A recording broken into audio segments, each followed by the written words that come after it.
ఈటీఎఫ్కి index ఫండ్కి తేడా ఏంటంటే ETF అనేది మామూలుగా స్టాక్ మార్కెట్లో ట్రేడ్ అవుతుంది. నిఫ్టీ 50 ఈటీఎఫ్ ఉంది, నిఫ్టీ నెక్స్ట్ 50 ఈటీఎఫ్ ఉంది. అవి స్టాక్ మార్కెట్లో ట్రేడ్ అవుతాయి. ఇండెక్స్ ఫండ్స్ ట్రేడ్ అవ్వవు, రెండు ఒకటే. నిఫ్టీ 50 ఇండెక్స్ ఫండ్ ఉంది, నిఫ్టీ నెక్స్ట్ 50 ఇండెక్స్ ఫండ్ ఉంది. ఇంకా చాలా వచ్చేసింది లేండి ఇప్పుడు, కానీ వాటి జోలికి వెళ్ళకండి. అయితే ఇవి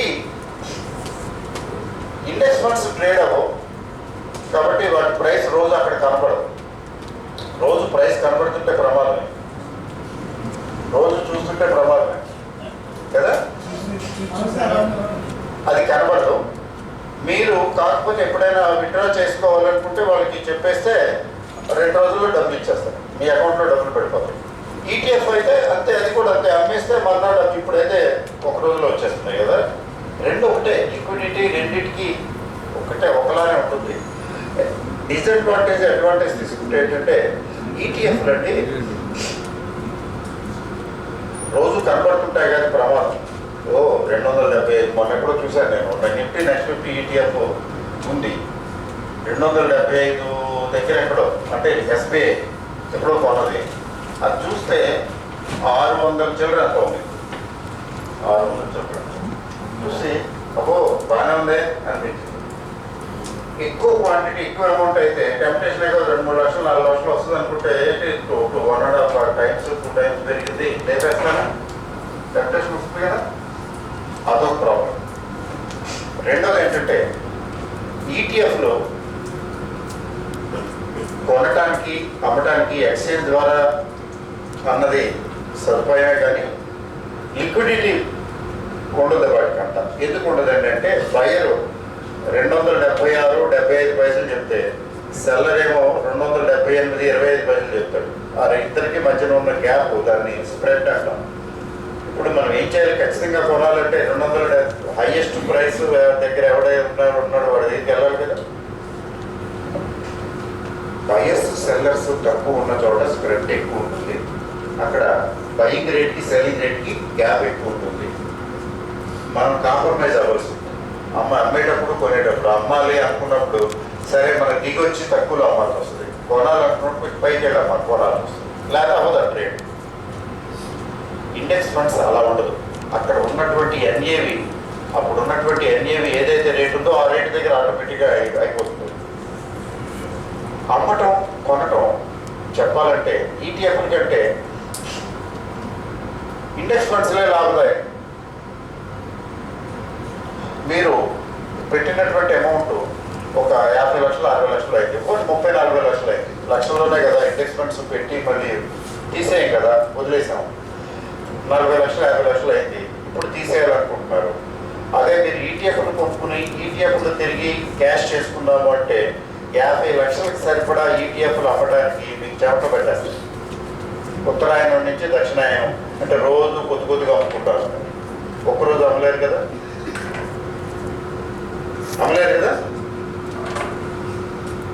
అదే ఇండెక్స్ ఫండ్స్ అయితే జస్ట్ క్లిక్ చేసేస్తే మొత్తం టోటల్గా తీసేసి కూడా మర్నాడు 2 రోజులకి డబ్బులు వేసేస్తాం. అప్పుడున్న ఎన్ఏవి ప్రకారం చూసారా. మనం ఈటీఎఫ్లు ఈజీ అనుకుంటాం, లిక్విడిటీ ఇష్యూ ఒకటి ఉంటుంది, తర్వాత టెంప్టేషన్, హ్యూమన్ సైకాలజీ టెంప్టేషన్ ఉంటుంది. అందుకని ఈటీఎఫ్లకు బదులు ఇండెక్స్ ఫండ్స్లోనే ఇన్వెస్ట్ చేయండి అని చెప్పడం జరిగింది. అయితే ఈటీఎఫ్లకి ఉన్న అడ్వాంటేజ్ ఉండనే ఉంది. జాగ్రత్తగా వినండి, ఎందుకంటే తుది పాయింట్ చెప్తే తప్ప నేను కవర్ చేయాలనుకున్నది పూర్తిగా కవర్ చేయలేదు. ఎందుకంటే బై ప్రొఫెషన్ ఆమె టీచర్, మా ప్రొఫెసర్ గారికి తెలుసు ఆ విషయం. ఏంటి తెలుసు, మేము మైక్ పట్టుకున్నామంటే పాయింట్లు నోట్ చేసుకోవాలి జాగ్రత్తగా. నేను చెప్పింది విని షార్ట్లో మీరు మీ భాషలో నోట్ చేసుకోండి. ఏంటంటే మార్కెట్లో ఎప్పుడైనా కానీ ఉతార్ చడావు, కిందకి పైకి వస్తుంటాయి కదా, పెరుగుతుంటాయి తగ్గుతుంటాయి, ఒక రోజు భయంకరంగా పడిపోతాయి, కొన్ని రోజులు భయంకరంగా పెరిగిపోతుంటాయి కదండి. టెంపరీగా కొద్దిగా తగ్గినట్టు తగ్గి మెల్లిమెల్లిగా అంటే ఆల్మోస్ట్ మళ్ళీ పెరిగిపోతాయి. ఈ మధ్యకాలంలో అదేగా జరుగుతున్నది. ఎలక్షన్ రిజల్ట్స్ కౌంటింగ్ రోజున పడిపోయి ఆ మన్నాడు నుంచి మళ్ళీ పీక్ వెళ్ళిపోయింది కదా. తర్వాత ఉక్రెయిన్ వార్ అన్నారు. ఉక్రెయిన్ వార్ అంటే అది మాత్రం వారు 10-15% తగ్గితే అంతకన్నా ఎక్కువ తగ్గింది. I repeat, 10 to 15% or more ఎప్పుడైనా తగ్గి అది ఒక నెల రోజులు లేదా అంతకన్నా ఎక్కువసేపు తగ్గి ఉంటే కొద్దిగా రికవర్ అవ్వచ్చు. ఏం లేదు, 10 to 15% తగ్గి 2-3%, 4% రికవర్ అవ్వచ్చు. గ్యారెంటీ ఏం లేదు, మళ్ళీ తగ్గొచ్చు కూడా కదా. నెల రోజులు కానీ అంతకన్నా ఎక్కువ కానీ ఉంటే దాన్ని కరెక్షన్ అంటాం. అంతకన్నా ఎక్కువగా తగ్గితే పెద్ద కరెక్షన్ అంటాం. అక్కడే ఉంటే నార్మల్ కరెక్షన్ అంటాం. కరెక్షన్ అంటే basic definition 10 or more than 10% తగ్గి ఆ తగ్గింది వెంటనే వీ షేప్ రికవరీ, ఇలా పడి ఇలా లేవకుండా ఉండి కొద్దిగా యూ షేప్ కొద్దిగా టైం తీసుకునే రికవర్ అయితే దాన్ని ఏమంటాం? కరెక్షన్ అంటాం. అలా కాకుండా తగ్గి ఇది ఎలక్షన్ కౌంటింగ్ రోజు తగ్గినట్టు తగ్గి ఆ మర్నాడే తగ్గింది కదా, మర్నాడు 2-3 రోజుల్లో రికవర్ అయిపోయింది కదా, దాన్ని ఏమంటాము? ప్రాఫిట్ బుకింగ్ అంటాం. మీకు డిఫరెన్స్ అర్థమైంది కదండి. నేను వెరీ ఫార్చునేట్, నేను తెలుగు వాళ్ళతో మాట్లాడుతున్నాను. అంతగా నేను కావాలి, నేను చెప్పేది ప్రతిదీ మీకు చక్కగా క్లియర్గా అర్థమవుతున్నారు కదా. So difference between correction and profit book అర్థమైంది కదా. సో వైజ్గా ఇన్వెస్ట్ చేయడానికి ఒక టెక్నిక్ ఉంది. ఏంటంటే టెక్నిక్, మీకు ఎప్పుడైనా కరెక్షన్ కనిపిస్తే అక్కడ షేర్లు కొనుక్కోవాలంటే కూడా కన్ఫ్యూజన్ వస్తుంది, భయం వేస్తుంది, కాదు అవుతుందేమో అని. చవక తిన్నెవరు, పెరు కొన్నెవరు. పెరు అంటే తెలుసంటే ప్రియం, దాని ఎక్కువ అంటే పెరు అంటాం మేము కృష్ణా జిల్లా వారు. చవక తిన్నెవరు, పెరు కొన్నెవరు. తగ్గినప్పుడు ధైర్యం చాలని కొనడానికి నేను చెప్పింది తెస్తేనా నువ్వా? అప్పుడు ధైర్యం చేసి ఈటీఎఫ్ కొనుక్కోవాలి. 10 to 15% కరెక్షన్ కనిపించినప్పుడు అది నెల రోజులు ఉండకపోయినా పర్వాలేదు. నెల రోజులు ఉండే వరకు వెయిట్ చేస్తాను, నెల రోజులు అంతగానే ఎక్కువ తగ్గి ఉంటే అప్పుడు చూసుకుని కాపీగా కొనుక్కుంటానని అనక్కర్లేదు. 10 to 15% కరెక్షన్ వచ్చినప్పుడు తగ్గినప్పుడు ఈటీఎఫ్లు కొనుక్కోవాలి. ఏ ఈటీఎఫ్లు కొనుక్కోవాలండి అంటే, టు బిగిన్ విత్ నిఫ్టీ 50 ఈటీఎఫ్లు కొనుక్కోవాలి. ఎందుకంటే మార్కెట్ రికవర్ అయితే ముందుగా తొందరగా రికవర్ అయ్యేది నిఫ్టీ 50 స్టాక్స్, ఇండెక్స్లో ఉండే ఫస్ట్ 50. ఇది ఇంకా పర్సిస్టెంట్గా ఉంటాయి. జాగ్రత్తగా వింటున్నారు కదా, అర్థమైంది కదా. ఈ కరెక్షన్ పర్సిస్టెంట్గా ఉన్నటువంటి ఇంకా అక్కడక్కడే ఉంది, రికవర్ అవ్వట్లేదు, కొంచెం తగ్గుతూ పెరుగుతూ చూడకపోతే ఇంకా తగ్గుతుందేమో అనిపిస్తుంది. అంటే కొంచెం ఎక్కువ టైం తీసుకుందనుకోండి. అలా ఎక్కువ టైం తీసుకునే కొద్దీ నిఫ్టీ 50 కాకుండా Nifty next 50, mid cap, small cap, వాటి మీద ఎక్కువ ఇంపాక్ట్ పడుతుంది. అవి తగ్గుతూనే ఉంటాయి. Getting my point? సో నెల రోజులకి మించి ఒకటి 10 to 15% తగ్గడమే కాకుండా నెల రోజులకి మించి తగ్గితే, అలా తగ్గుతూ ఉంటే తగ్గకపోయినా కన్సల్టేషన్ పైకి కిందకి పెద్దగా తగ్గటం లేదు, కానీ అలానే పెరగటం లేదు. అట్లా ఉంటే, అలా పర్సిస్టెంట్గా ఉంటే, అలా కంటిన్యూ అయితే నిఫ్టీ నెక్స్ట్ 50 ఈటీఎఫ్లు కొనుక్కోవాలి. ఆ తర్వాత రీజన్ చెప్పమంటారా? నేను చెప్పింది మీకు అర్థమైందా? ఫస్ట్ 10-15% ఎప్పుడైనా ఎక్కడైనా కరెక్షన్ వచ్చిందంటే నిఫ్టీ 50 కొనుక్కోండి ఈటీఎఫ్.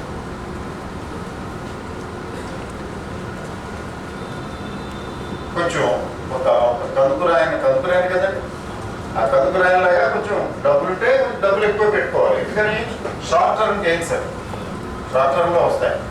మీకు ఒక సంవత్సరం ఫిక్స్డ్ డిపాజిట్ చేస్తే ఎంత వస్తుందో ఇందులో నెల రోజులు 20 రోజుల్లో 2 నెలలు ఎంత వస్తుంది చాలా ఏమంటే ఎక్కువ కావాలనుకుంటే మాత్రం గ్యాంబ్లింగ్ లాటరీ టికెట్ కొనుక్కోవాలి. లేదండి రీజనబుల్గా కావాలి చాలు అనుకుంటే ఇదే. సో అది పర్సిస్టెంట్గా ఉంటే ఆ వీక్నెస్ అలాగే ఉంది, పెద్ద ఏం ఇంప్రూవ్మెంట్ రావట్లేదు, మార్కెట్ పెరిగేటట్లేదు, అట్లాగే ఉంది అనుకుంటే, లేదా అంతకన్నా తగ్గుతూ ఉంటే ఆ స్టేజ్లో నిఫ్టీ నెక్స్ట్ 50 నిఫ్టీ 50 మానేసి నెక్స్ట్ స్టేజ్ ఏం చేయాలి? ఒక రకంగా చెప్పాలంటే యావరేజ్ చేస్తున్నట్టే కదా.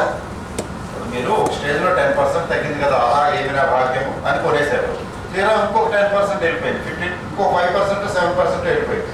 అప్పుడు పరిస్థితి ఏంటి? ఏంటండి? భయపడకూడదు. ఏం చేయాలి? యావరేజ్ ఇది చేయకూడదు. Next Nifty next 50 switch over అయిపోవాలి. లాజిక్ నేను చెప్తున్నాను. లాజిక్ ఏంటంటే నిఫ్టీ నెక్స్ట్ 50 నిఫ్టీ 50తో పాటు తగ్గుతుంది. సెకండ్ ఫేజ్లో తగ్గుతుంది, లేదా రికవర్ అవటం లేదు.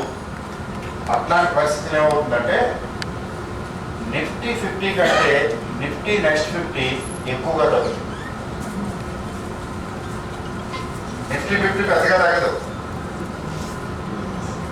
అంటే మార్కెట్ పెరగటం లేదు, అలానే తగ్గటం లేదు, ఏదో కొద్దిగా తగ్గుతున్నట్టే అనిపిస్తుంది. ఇప్పుడు అప్పుడే రికవర్ అయ్యేటట్టు లేదు, ఇంకా తగ్గుతుందే అనిపిస్తుంది. అట్లాంటప్పుడు ఎక్కువగా Nifty next 50 mid caps small క్యాప్స్లో సెల్లింగ్ వస్తుంది. కాబట్టి సెకండ్ ఫేజ్లో అవి కొనుక్కునే అడ్వాంటేజ్ తీసుకోవాలి. నిఫ్టీ 50 యావరేజ్ చేస్తే పెద్ద అడ్వాంటేజ్ ఉంటుంది, ఎందుకంటే పెద్ద దాకా. సో డే ఆఫ్టర్ ఇంకా తగ్గేటట్టు అనిపిస్తే, ఏదో కరోనా టైప్ అనిపిస్తే కొంచెం శాంతించి ఓపిక పట్టి నెక్స్ట్ కూడా కావాలనుకుంటే నిఫ్టీ నెక్స్ట్ 50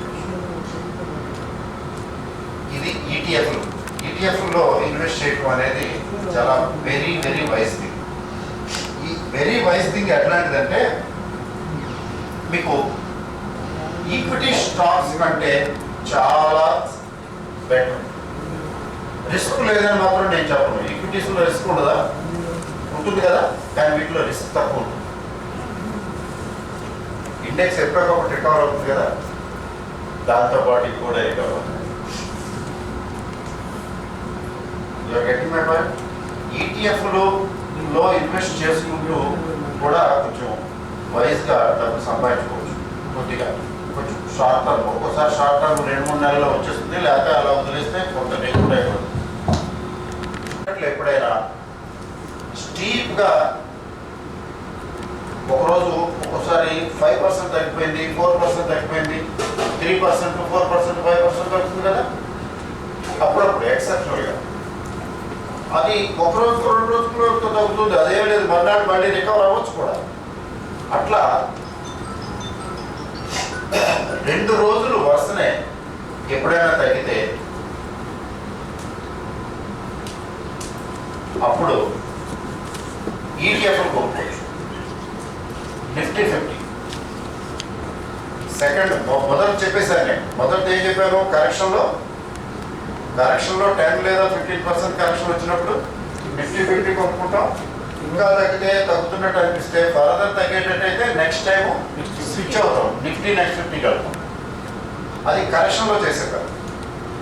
ఇంకొక పద్ధతి ఏంటంటే, మార్కెట్లు సజావుగా నార్మల్గా బాగానే నడుస్తున్నాయి, ఫుల్ రన్లోనే ఉంది, కానీ ఎప్పుడన్నా సడన్గా 3%, 4%, 5% కరెక్షన్ వస్తుంది.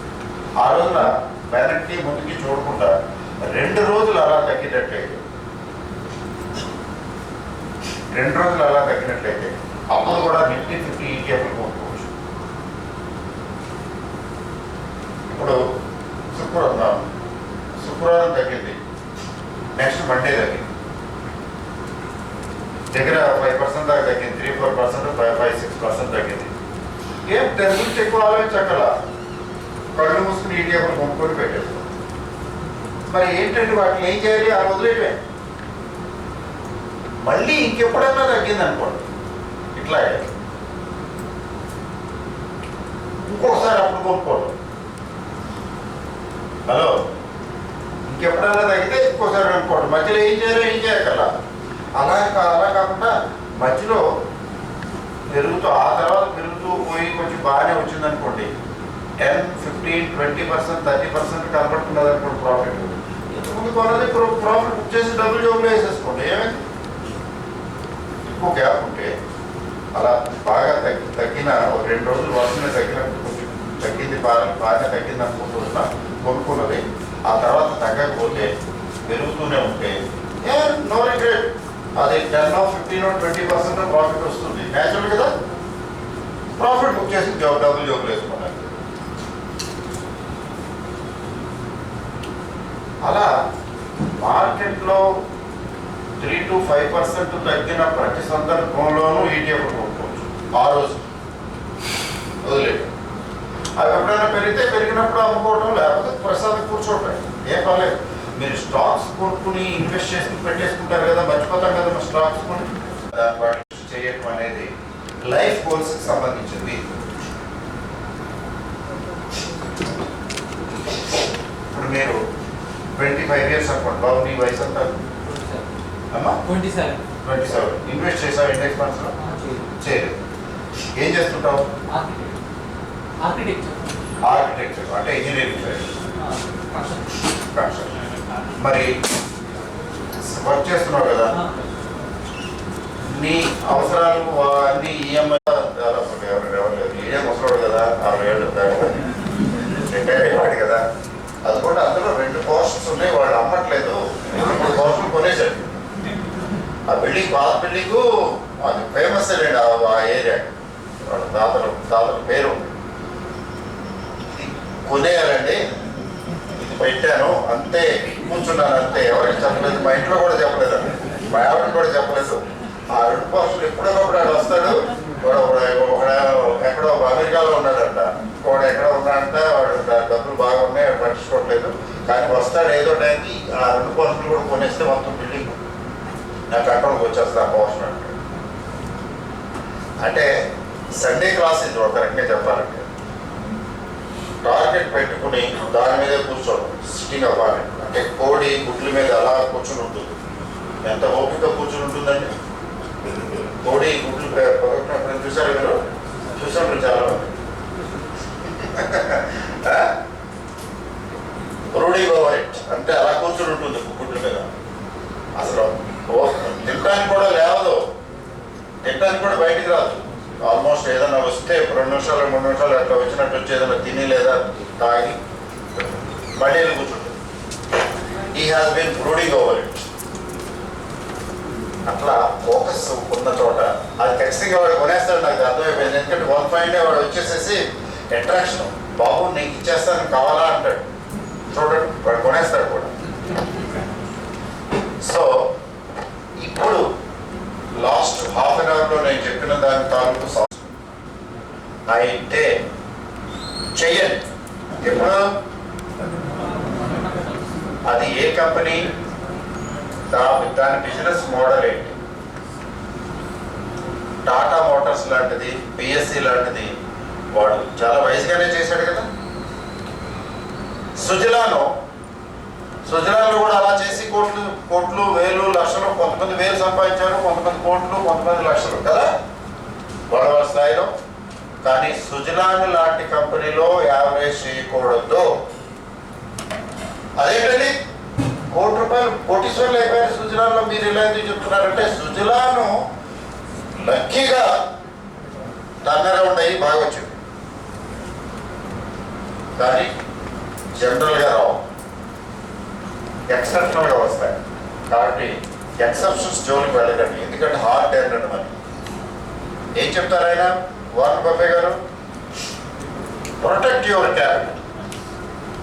మనం యావరేజ్ చేస్తున్నామంటే మనం ప్రొటెక్ట్ యువర్ క్యాపిటల్ అనే ప్రిన్సిపల్ని ఉల్లంఘిస్తున్నాం అన్నమాట. వైలేషన్. క్యాపిటల్ ప్రొటెక్షన్ అంటే ఏంటంటే ఫాలింగ్ నైఫ్ అంటే పడుతున్న షేర్లో ఇన్వెస్ట్ చేయకూడదు. ఇంకోటి ఏదైనా చేసుకుంటాయి జాతర చూసుకునే ఈసారి. బట్ ఎక్సెప్షన్ ఏంటంటే మావాడు ఎక్సెప్షన్. బిఎస్సి లిమిటెడ్ ఎలాంటిది మంచిది కాబట్టి ఏ వల్ల మొండివాడు రాజు కంటే బలవంతుడు ఉంటాడు కదా, మావాడు అంతే, వాడు అలాంటి వాడే.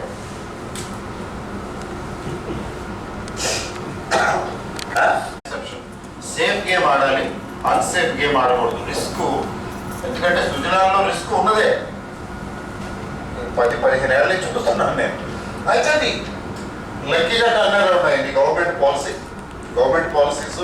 ఈ విండ్ ఎనర్జీ ఏంటంటే ఎన్ఈపిసి మెకాన్ అని విండ్ ఎనర్జీ అని గంతులేశారు. 90s మాట అది. మేము ఈ కుర్రాళ్ళలో ఉన్న రోజులే ఎన్ఈపిసి మెకాన్ ఎక్కడనే చూడండి. వాడు విండ్ ఎనర్జీ పెట్టాడండి. నేను కాలేజీలో చదువుకునే రోజుల్లో కూడా ఈ విండ్ ఎనర్జీ బోల్డ్ ప్రచారంలో ఉండేది. విండ్ ఎనర్జీ మీద బోల్డ్ అనే ఆర్టికల్స్ చదివి నాకు చాలా ఇంట్రెస్ట్ ఉన్నాను. కానీ సక్సీడ్ అవ్వాలా. India to 50 years. It is not successful. ఇండియాలో ఈ విండ్ ఎనర్జీ ఎందుకు రాలేదో, ఎందుకు సక్సీడ్ అవ్వలేదో నాకు తెలియదు, అంత పరిజ్ఞానం లేదు. బయోటెక్నాలజీ కూడా అంత బాగా ఏమి రాలా. ఎందుకంటే మా ఫ్రెండ్ అప్పుడు బయోటెక్నాలజీ మా కంపెనీ పెట్టాడు అని నడవాల. కొన్ని నడిచి కొన్ని నడవటం లేదు. అది ఎందుకని ఎందుకో తెలియదు. డిమాండ్ పెరగడం, ఎనర్జీ సెక్టర్కి ఊపు వచ్చింది. ఎనర్జీ సెక్టర్ మంచి దీనిలో ఉంది, చాలా యాక్టివ్గా ఉంది. ఈజ్ యంగ్ అండ్ ఎనర్జెటిక్ అంటారు చూసారా. 18-25 సంవత్సరాల మధ్యన వయసు, 18-25 సంవత్సరాల మధ్యలో వయసులో ఉన్న వాళ్ళకి ఎంత విగర్ ఉంటుంది, ఎనర్జీ ఉంటుంది. అట్లా 21 సంవత్సరాల వయసులో ఉన్నటువంటి యువకుల్లాగా తయారైంది energy sector. Partly due to government policy and partly due to increasing demand. ఎందుకంటే జనం పెరుగుతున్నారు. మీకు గమనించారండి, మీరు సిటీస్లో చూడండి, సిటీస్ టౌన్స్ వదిలేండి, సిటీస్లో చూడండి, సాయంత్రం అయ్యేటప్పటికి లైట్లు వెళ్తుంటాయి. దేదీప్యమానంగా వాళ్ళ మాల్స్ లైట్లు చూసారు ఎట్లా పెర్మనెంట్గా. అంటే ఎంత ఎలక్ట్రిసిటీ కన్జ్యూమ్ చేస్తున్నారండి వాడు. కొన్ని చోట్ల 24 hours ఉన్నాయి. అంటే నేను విజయవాడలో కొద్దిగా చూశాను, ఈ మధ్యన హైదరాబాద్లో చూశాను, మీరు చూస్తుంటారు. లైట్లు ఎలా ఎదుగుతుంటాయంటే ఎలక్ట్రిసిటీ కన్సంప్షన్ ఎంత పెరుగుతున్నదో చూడండి. పెరుగుతున్నది కదా.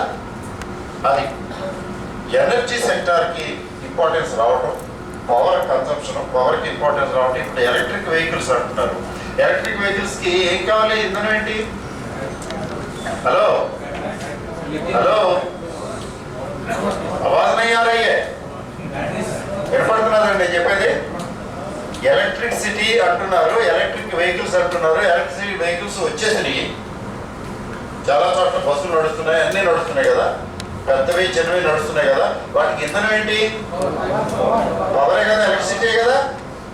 మరి ఎలక్ట్రిసిటీ తాలూకు డిమాండ్ ఇంకా పెరుగుతుందా తగ్గుతుందా? మరి ఎలక్ట్రిసిటీ సోర్సెస్ ఏంటి?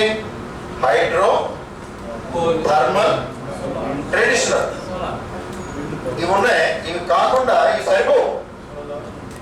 తర్వాత ఇండియాని ఈజీ కాదు కదా.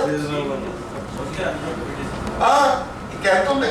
హైడ్రో ఎలక్ట్రిసిటీని ఎక్స్ప్లోర్ చేయడానికి పెద్దగా ఏం లేవు సోర్సెస్. ఉన్న వరకు చేసాం. న్యూక్లియర్ డేంజరస్ అంటున్నారు. బెర్నా అదేదో రష్యాలో డిజాస్టర్ వచ్చింది కదా, చర్నోబిల్.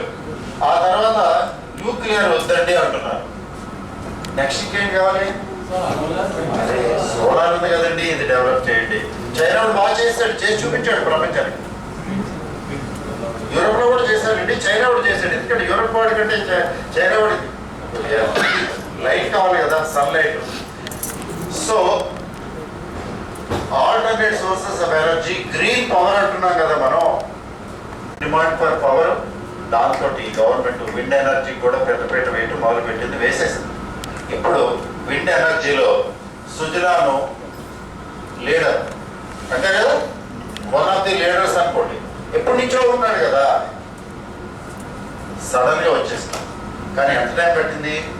15 years పట్టింది సుజలా ఈ స్టేజ్కి రావడానికి.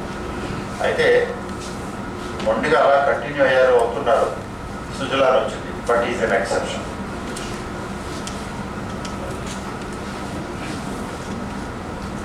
అయితే అది పెరుగుతుంది పెరుగుతుంది పెరుగుతుంది. అదే పెరుగుతుంది ఏంటి, కొంచెం యావరేజ్ చేస్తే బాగుంటుంది, యావరేజ్ చేస్తే బాగుంటుంది, పెరుగుతుంది. పడిపోయింది ఆ రోజు. అమ్మో ఇంకేముంది బీజేపీకి. మోదీ గారు ట్రైనింగ్ చూసారా, 1-2 సార్లు ట్రైనింగ్ మోదీ గారి కంటే అమ్మో ప్రత్యర్థికి మెజారిటీలో ఉన్నాయి 1-2 దాంట్లో. ఎందుకంటే అక్కడ పాపులేషన్ ముస్లిం పాపులేషన్ కూడా గట్టిగా ఉంది, ముస్లిం పాపులేషన్ వేరు కదా. అందులో ఈసారి ముస్లిం పాపులేషన్ కాకుండా కట్టుకుని, అంటే దేర్ ఇస్ నథింగ్ రాంగ్ ముస్లిం అని హిందూ అని నా ఉద్దేశం అట్లా చేయడం కాదు.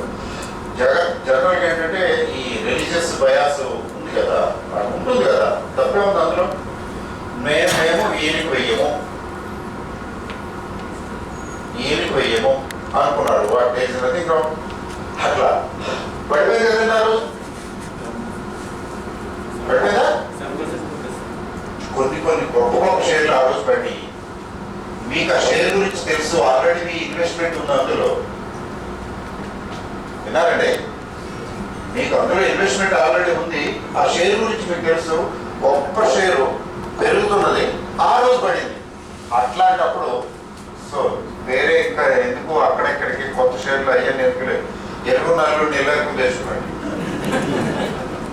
ఆ అబ్బాయి గురించి తెలుసు కాబట్టి ఈ అబ్బాయి పర్లేదు, ಎಲ್ಲరి గురించి తెచ్చుకోవచ్చు కదా. ఇనిషియల్గా లాస్ట్ 1 year 2 years సీనియారిటీ ఉన్నవాడు, లెస్ దాన్ 3 years ఎక్స్పీరియన్స్ ఉన్నవాడు ఇన్వెస్ట్మెంట్లో, వాడు అర్థం చేసుకోవాల్సింది ఏంటంటే they need to invest only in mutual funds. కొత్త వాడు, all new people, they are supposed to invest only in mutual funds, only through mutual funds. ఎందుకని? Why?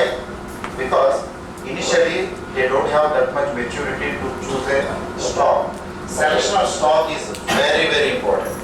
If you are not able to understand the proper selection of the stocks, you will fail. Confusion. A stock select చేసుకోవాలి, ఏ స్టాక్లో పెట్టాలి, ఆ స్టాక్లో average చేయాలా, ఎందుకంటే ఉడుదుడుకులు పెరగటాలు తగ్గడాలు ఉంటాయి కదా, ఆ స్టాక్ నేను నమ్ముకోవాలా, బయటకు వచ్చేయాలా, ఇప్పుడు పెరిగిపోతుంది ఏం చేయాలి, ఎగ్జిట్ అయిపోమంటారా, తగ్గిపోతుంది ఏం చేయమంటారు, ఈ రకమైన కన్ఫ్యూషన్స్ చాలా ఎక్కువ ఉంటాయండి. హలో, లెస్ దాన్ 3 years ఎవరికైతే ఎక్స్పీరియన్స్ ఉందో వాళ్ళు కొత్త వాళ్ళు, స్టాక్ మార్కెట్కి కొత్త వారుగా పరిగణించబడతారు. Understand? If you have less than 3 years experience, you should invest through mutual funds. అంటే మీ స్కిల్ ఉపయోగించండి. మీకు అంత స్కిల్ లేదు, మ్యూచువల్ ఫండ్స్లో ఇన్వెస్ట్ చేయండి. వాళ్ళకి స్కిల్ ఉంది, వాళ్ళు కొంచెం చేసి పెడతారు, కొంచెం తీసుకుంటారు. They will charge some amount. What is wrong? You will be safe. మీరు 100% కాకపోయినా 30, 40, 50% మీకు ఉన్నటువంటి ఇన్వెస్ట్మెంట్ దీనిలో 30, 40, 50% మాత్రం మ్యూచువల్ ఫండ్స్లో పెట్టి మిగిలిన అమౌంట్ మీరు సొంతంగా షేర్లో పెట్టడం చేసుకోండి. బాగుంది కదా? అది చేయాలి. అంటే మ్యూచువల్ ఫండ్లో ఇన్వెస్ట్ చేసుకుంటే ఆ జాబ్ సాటిస్ఫాక్షన్ ఉండదు కదా, కానీ తప్పదు. మ్యూచువల్ ఫండ్లో ఇన్వెస్ట్ చేసుకుంటూ పోతే అదేదో చేసి పెడతారు, వచ్చేదేదో వస్తుంది. ఇంత మీన్ టైం అభివృద్ధి చెందుతారు. కొద్దిగా నేర్చుకుంటూ ఇన్వెస్ట్మెంట్ నేర్చుకుంటూ మీకు ఒక స్టేజ్లో నేను I can do better than that, నాకు జాబ్ సాటిస్ఫాక్షన్ కూడా ఉంటుంది అనుకున్నట్టు మ్యూచువల్ ఫండ్ ఇన్వెస్ట్మెంట్ తగ్గించండి, మీరు పర్సనల్గా ఇన్వెస్ట్ చేయడం పెంచండి. కాబట్టి మీకు సీనియారిటీ పెరిగే కొద్దీ మీరు కావాలంటే మ్యూచువల్ ఫండ్స్లో ఇన్వెస్ట్మెంట్ తగ్గించుకోవచ్చు. బట్ ఇనిషియల్గా మాత్రం మ్యూచువల్ ఫండ్స్ ఆశ్రయించండి.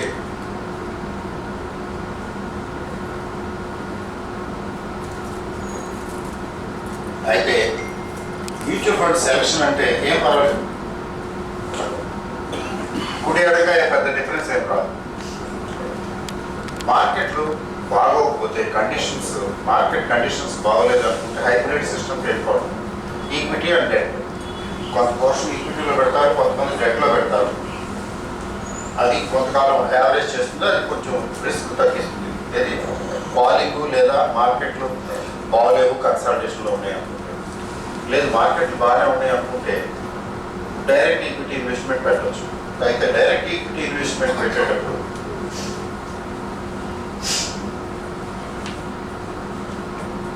సెక్టర్ వైజ్ ఇన్వెస్ట్మెంట్, తర్వాత సైజ్, క్యాపిటల్ సైజ్ అంటే మార్కెట్ క్యాప్ సైజ్ ఇన్వెస్ట్మెంట్ ఉంటాయి కదా. అది మనకి ఇండియాలో పాపులర్ ఎక్కువగా ఏంటంటే large cap, mid cap, small cap ఉంటాయి. మైక్రో క్యాప్ వదిలేదు, కొత్త వాళ్ళు మైక్రో క్యాప్ జోలికి వెళ్ళకండి.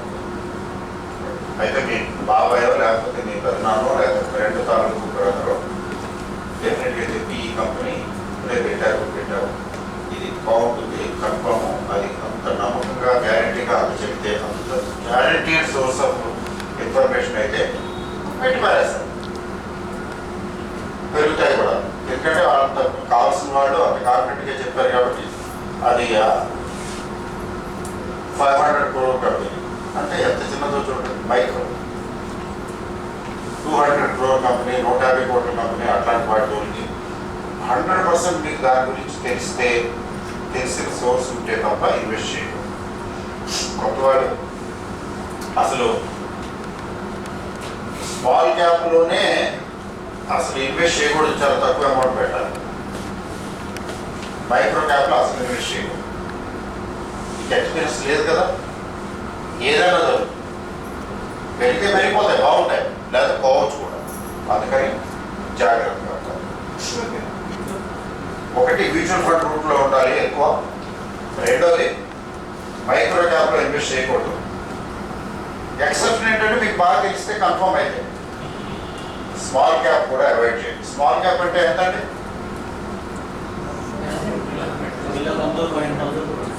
ఇప్పుడు నా డెఫినేషన్ ప్రకారం అయితే, సరే వాళ్ళ డెఫినేషన్ వదిలేయండి, సెబీ వారి మ్యూచువల్ ఫండ్స్ 2000 కోట్లు మార్కెట్ క్యాప్ కట్టే దిగువన ఉంటే 1-4 సార్లు ఆలోచించండి జాగ్రత్త.